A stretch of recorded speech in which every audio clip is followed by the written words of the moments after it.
What's really going on with the economy? They say inflation is easing, unemployment is low, and spending is strong. But here's the thing, none of that seems to match what we're actually experiencing. Dig a little deeper, and you'll find a different story. Disposable incomes revised upward, saving rates magically adjusted, GDP growth reinterpreted. It's like they're constantly tweaking the story to make everything sound better than it is. Meanwhile, we're sitting on a $35 trillion national debt, and the cracks in the system are growing. In this video, I am connecting the dots. Why doesn't the economic narrative match reality? What are they hiding behind those numbers? And most importantly, how does this all impact you? Alright, so let's talk numbers, and not the kind that makes you feel warm and fuzzy. I would rather call it the data manipulation game. Have you noticed how every time the government revises economic data, the picture magically gets rosier? Disposable income? Turns out, you've been making more money than they originally said. Savings? Oh, that's higher too. And the GDP? Surprise, it's stronger than they first reported. Convenient, right? Now, I'm not saying they're outright lying, but let's call it what it is: selective storytelling. Take the GDP, for example. There are two ways to measure it: the gross domestic product and gross domestic income. Ideally, these should match up. But for the past year and a half, the GDI is much lower than the GDP, which should have raised some eyebrows. Instead of addressing this gap, they adjusted the numbers so everything looks nice and tidy. Problem solved. Or is it? Let's not forget Powell's confidence-boosting remarks. Remember when he said these revisions reduce downside risks and make the economy look stronger? Sounds reassuring until you realize this optimism was built on numbers that keep changing. So if the economy, so GDI, it was pretty significant upward revisions. GDP also was revised upward somewhat. And so when there's strength in the economy like that, does that give you some sort of sense, or more of a sense of security when you're seeing a cooling labor market, that maybe the worst outcomes won't happen if GDP is still that strong? So the answer is ultimately yes, but I would add, though, that I think there's a lot of thinking that the labor market may give a better real-time picture in some cases than does GDP data. So if you look back over prior downturns, you'll often see that they weren't well predicted by GDP data, but they were by one or more aspects of the labor market. Now, we don't see that happening. There's really nothing that I can point to in the economy that suggests that a downturn is more likely than it is at any time. So we don't see that, but I would say seeing that there's more support for thinking that the GDP readings we get are solid. I think that does happen. It helps at the margin. That's not going to stop us from looking very carefully at the labor market data, though. See what I mean? They're using these revisions to paint a picture of strength. But here's the kicker.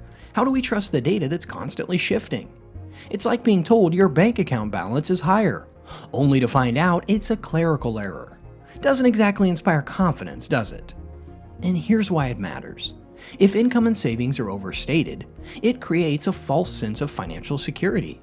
It's like being handed a life jacket that turns out to be full of holes. Are Americans really saving more, or are we just spending more to keep up with rising costs? That's the question they don't want you asking.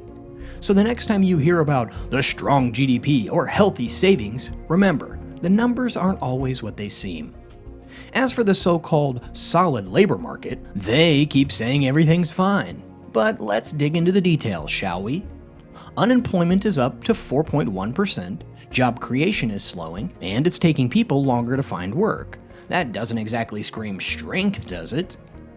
Let's start with the basics. Job openings have dropped significantly, and the ratio of job openings to unemployed workers has fallen to just over 1. Before the pandemic, that was considered healthy, but now it's a sharp contrast to the frenzy we saw in 2021 when openings outnumbered job seekers 2-to-1. So yeah, fewer opportunities and tougher competition. It's not just the rosy picture that they're selling. So what about wages? Sure, nominal wages have been rising, but let's not forget inflation ate up a good chunk of that growth. Your paycheck might look bigger, but it's buying less. Add in the fact that layoffs are historically low, and you get this weird situation where it seems stable, but in reality, it's just a cooling labor market trying to find its footing. And here's where it gets even more interesting. Powell himself admitted there's tension between the cooling labor market and the strong spending data. It's like trying to reconcile a diet of kale with weekly pizza nights. It doesn't really add up. The last thing, and maybe the most significant, though, is there's a bit of a tension between the labor market data, which speaks of a cooling labor market, and the spending data, the GDP data, and which has been quite solid. And I would say that tension has not been resolved, unlike a couple of the other. You see, even Powell is scratching his head over the contradictions. They want us to believe the labor market is fine, but when you dive into the data, it's clear things are slowing down. Job finding rates are lower, quit rates, which is a sign of worker confidence, have dropped, and wage growth is barely outpacing inflation. Here's why that matters. A cooling labor market impacts everyone. It means fewer opportunities, less bargaining power, and more people stuck in jobs they don't really want to be in because they can't risk making a move. The Fed says that they don't need the labor market to cool further to hit their inflation goals. But let's be honest, it's already cooler than they're admitting. The next time you hear them bragging about solid unemployment, remember, averages can be deceiving. For a lot of people, this so-called strength feels more like a weakness.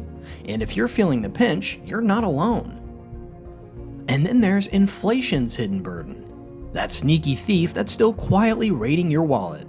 Sure, they're patting themselves on the back for bringing inflation down from its peak, but here's the kicker. Core inflation, the stuff that really matters, is still sitting at 2.6%. And if you're thinking, hey, that's close to the 2% target, well, not so fast. It's a lot stickier than they'd like us to believe. Nowhere is this more obvious than in housing. Have you noticed how rents are still sky high? Powell himself admitted that housing inflation is dragging its feet. Sure, new leases are showing slower rent increases, but those changes take years to trickle into the broader housing market. And while we wait, those high housing costs are eating away at whatever wage gains people have managed to scrape together. Outside of housing services, core services inflation is also close to its pre-pandemic pace. Housing services inflation continues to decline, but sluggishly. The growth rate in rents charged to new tenants remains low. As long as that remains the case, housing services inflation will continue to decline. Even Powell knows housing inflation isn't going away anytime soon. So if you're feeling like your paycheck isn't stretching as far as it should, that's why. Housing isn't just a line item on a spreadsheet. It's the single biggest expense for most people. And as long as it stays inflated, we're all stuck in financial quicksand. And here's where it gets even trickier. While the Fed celebrates progress, they're conveniently ignoring the fact that inflation doesn't hit everyone equally. If you're a high earner, maybe you can absorb higher prices. But for the average American, that's crushing. And there's more. Because if you think this is bad, just wait until we dig into how the Fed is trying to handle this mess. Let's talk about the Fed's strategy, or should I say their gamble. They've got a plan to cut interest rates, but there is a catch. They're not in any rush. Powell and his team are taking the slow and steady approach, claiming they'll be guided by incoming data. I mean, that sounds reasonable, right? Except when you realize the data they're using is not reliable. First, let's break it down. The Fed's goal is to keep inflation moving towards that magical 2% target without tanking the economy. But Powell himself has said that the risks are two-sided. Cut rates too fast, and inflation could roar back to life. Cut too slow, and we could end up with a weakened economy. It's like walking a tightrope over a pit of fire. And honestly, they don't seem all that sure-footed. The risks are two-sided, and we will continue to make our decisions meeting by meeting. As we consider additional policy adjustments, we will carefully assess incoming data, the evolving outlook, and the balance of risks. Now, let's talk about what that means for you. Lower interest rates might sound like good news, especially if you're looking to borrow or invest. But if they move too cautiously, we could end up stuck in this weird limbo where inflation isn't fully tamed and the economy doesn't get the boost it needs. And if they move too fast, well, brace yourself for another inflation spike. And here's the real kicker. Powell admits they're relying on data that's constantly shifting. Remember the GDP revisions we talked about earlier? Or how they just keep adjusting savings and income figures? It's hard to make confident policy decisions when the numbers keep moving the goalposts. And let's not forget another factor: the looming shadow of fiscal instability. The Fed can tweak rates all they want, but they can't fix the underlying issues with government spending and debt. Powell himself has called the federal debt path unsustainable, and it rarely gets the attention it deserves. So, what are they not telling us about debt? Let's talk about that elephant in the room, that big debt. And no, I'm not just talking about your credit card balance. We're talking about federal debt, deficits, and the ticking time bomb that they're sitting on. And here's the deal. Powell himself admitted that the current debt trajectory is, I quote, unsustainable. But somehow this rarely makes headlines. First, let's put this into perspective. The US federal debt has reached historic highs, and it's still climbing. Currently, the US is sitting on a $35 trillion national debt, meaning every single American owes $106,000 in national debt. Combine that with massive budget deficits during a period of full employment, and you've got a recipe for long-term economic instability. Powell can talk all he wants about interest rates and inflation, but if we don't address this, we're just rearranging deck chairs on the Titanic. So why does this matter to you? Well, rising debt means more money going towards interest payments and less available for things like infrastructure, education, or stuff that actually benefits you.